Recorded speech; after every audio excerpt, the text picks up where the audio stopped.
let's. I'm gonna let you look on this bus. This bus doesn't have it because it's a 40-footer. Just so you can see what it looks like.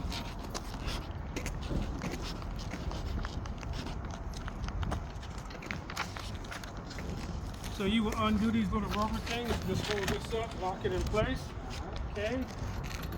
So I like to use the words that are on their sheet, because if they hear their words, they have their little digital tablet. They used to use the paper, but now they got digital tablets. But the tablet has all that stuff, and they just make a little mark as they're listening. They're keen listeners to, for what to hear that you're naming components and you're pointing to them. Yep, that's what we're gonna do. But yes, if you guys want to learn all of them, you can. What I went with, I just kind of went with what they trained me on when I got here.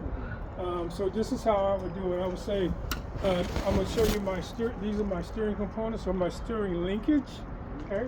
I want to start on this right side. You can't see it.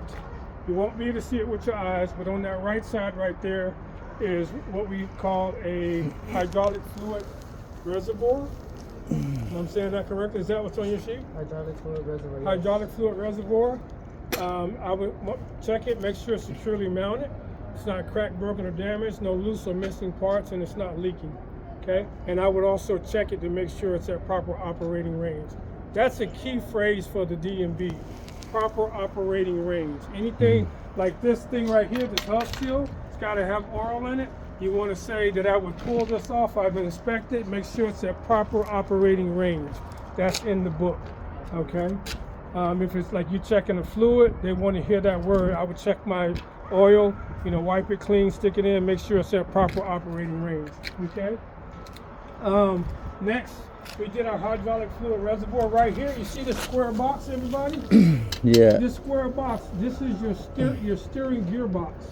So what I would tell them is I'm gonna make sure it's securely mounted to my vehicle, not cracked, broken, or damaged. All my nuts and bolts are in place and it doesn't have any leaks. Okay? You said that was gearbox, right? That's your steering gearbox. Yes, over there. Just okay. On this particular bus. Normally we use these 35-footers when we test, but we can use those. You just gotta. If you use that bus, you'll have to name it. Just by talking them through it. You won't be able to lift this up and show it to them because that bus doesn't have it. Yeah. Okay?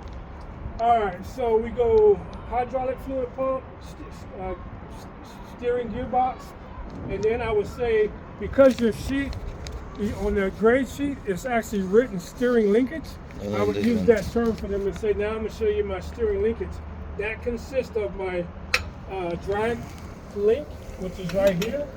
This long arm. I'm going to check it to make sure it's present, securely mounted, not cracked, broken, or damaged.